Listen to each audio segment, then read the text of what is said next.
Hi hello എല്ലാവർക്കും ഷെറൂസ് food ഗാലയിലേക്ക് സ്വാഗതം. അപ്പോൾ ഞാനിന്നിവിടെ ഉണ്ടാക്കാൻ പോകുന്നത് ഉള്ളിക്കറിയാണ്. എളുപ്പത്തിൽ ഉണ്ടാക്കാൻ പറ്റുന്ന ഒരു ഉള്ളിക്കറിയാണ് കേട്ടോ. പാലപ്പത്തിൻ്റെ കൂടെയോ ചപ്പത്തിൻ്റെ കൂടെയോ ഒക്കെ നമുക്കിത് കഴിക്കാം. അപ്പോൾ ഇത് കുറച്ച് തിക്കായിട്ടുള്ള ഉള്ളിക്കറിയാണ്. നിങ്ങൾക്ക് കുറച്ച് വെള്ളം പോലെ വേണമെന്നുണ്ടെങ്കിൽ കുറച്ചുകൂടെ തേങ്ങാപ്പാൽ ഒഴിച്ചാൽ മതി. ഓക്കെ, അപ്പം ഇതിന് വേണ്ട സാധനങ്ങൾ: സവാള, 2 അത്യാവശ്യം വലിയ സവാളയായിരുന്നു, അതുകൊണ്ട് അത് നീളത്തിൽ അരിഞ്ഞപ്പോൾ എനിക്കൊരു ബൗളോളം കിട്ടി. ഒരു വലിയ ബൗളിൽ കൊള്ളാവുന്ന അത്രയും സവാള, കാരണം നമുക്ക് വീട്ടിലെല്ലാവർക്കും കഴിക്കണ്ടേ, അപ്പം അത്രയും വേണ്ടത്. കണ്ടോ, ഇതുപോലെ നീളത്തിൽ അരിയണം. പിന്നെ വേണ്ടത് തേങ്ങാപ്പാലാണ്. തേങ്ങാപ്പാല് ഒരു 1/4 കപ്പ് തേങ്ങാപ്പാല്. അത് മിക്സിയിൽ അടിച്ചിട്ട് നിങ്ങൾക്ക് തേങ്ങാപ്പാൽ എടുക്കാം, അല്ലെങ്കിൽ തേങ്ങാപ്പൊടി കലക്കിയതാണെങ്കിൽ അങ്ങനെയായാലും മതി.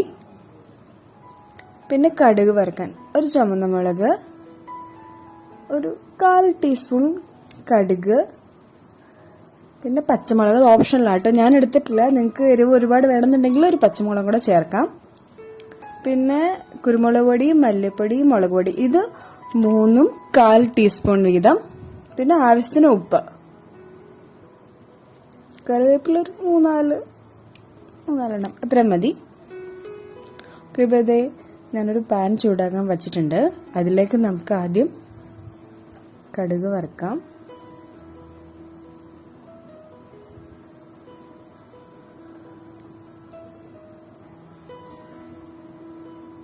പെട്ടെന്ന് ഉണ്ടാക്കാം കേട്ടോ ഇത്. ആ ഉള്ളി എന്താ പറയുക, വഴറ്റി എടുക്കേണ്ട ആ സമയം മാത്രമേ ഇതിന് ആവശ്യമുള്ളൂ, ബാക്കി നമുക്ക് പെട്ടെന്നെടുക്കാം.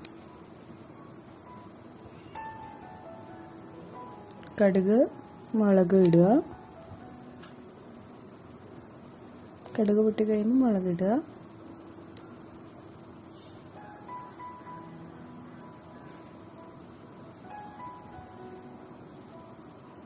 മുളക് ഇട്ടു.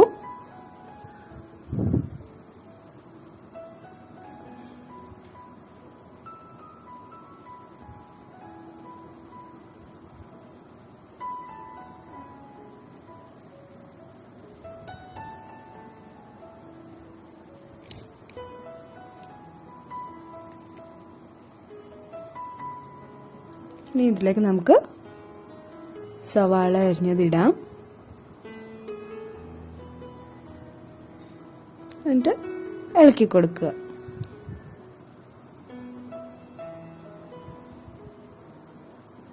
ഒരുപാട് എരിവ് ആവശ്യം ഉള്ളവർ മാത്രം ഈ സമയത്ത് പച്ചമുളക് ചേർക്കുക, കാരണം പൊടികൾ ചേർത്ത് കഴിഞ്ഞാൽ നമ്മൾ ഈ ഉണ്ടാക്കുന്ന കൂട്ടാൻ്റെ ടേസ്റ്റ് മാറിപ്പോവും.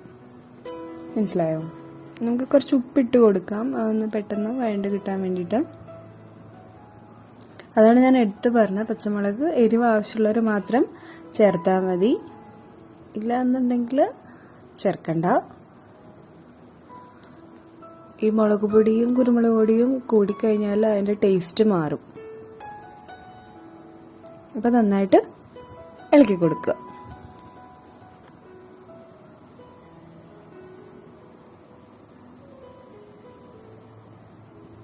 ഇനി നമുക്കിതിലേക്ക് മല്ലിപ്പൊടി, മുളക് പൊടി,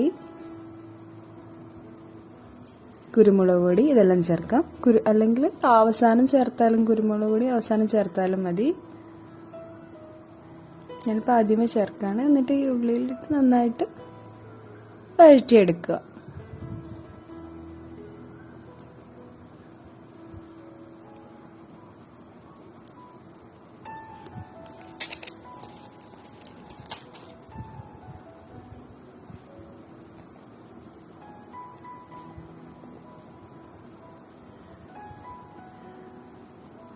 അപ്പോൾ വെളിച്ചെണ്ണ നിങ്ങൾ ഈ ഉള്ളി വഴറ്റാൻ ഭാഗത്തിന് അത്രയും എടുക്കണം കേട്ടോ, കാരണം വെളിച്ചെണ്ണയും കൂടെ സ്വാദ് ഇതിന് ആവശ്യമുണ്ട്. അപ്പം ഒരുപാട് ഒഴിക്കേണ്ട.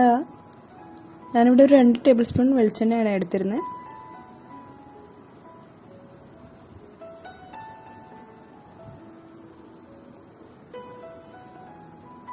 ഓക്കെ, സവാള നന്നായിട്ട് വഴഞ്ഞിട്ടുണ്ട്. ഇനി നമുക്ക് തേങ്ങാപ്പാൽ ചേർക്കാം.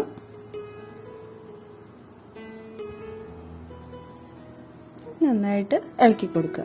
ഇനിയിപ്പോൾ തേങ്ങാപ്പാൽ ചേർത്തിട്ട് നമ്മൾ അതൊന്ന് തേങ്ങാപ്പാലും കൂടെ ഒന്ന് ചൂടായി വരുമ്പോഴത്തേക്ക് നമുക്ക് ഫ്ലെയിം ഓഫ് ചെയ്യാം. അതിനുശേഷം നമുക്ക് കറിവേപ്പില ചേർക്കാം.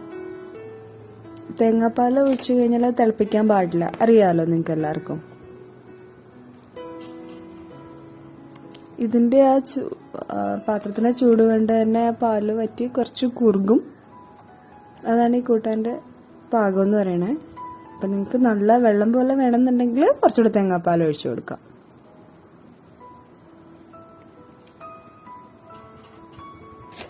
തേങ്ങയുടെ 1-ാം പാലാണ് ഞാൻ എടുത്തേക്കുന്നത്. അപ്പം നല്ല കട്ടിയുള്ള പാലാണ്.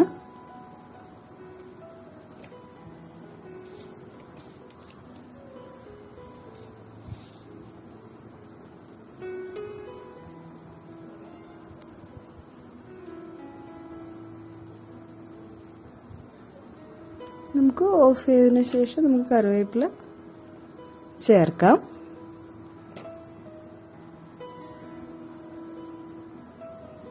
അപ്പം നമ്മുടെ ഈസി ആയിട്ടുള്ള ഉള്ളിക്കറി റെഡി ആയിരിക്കുകയാണ്.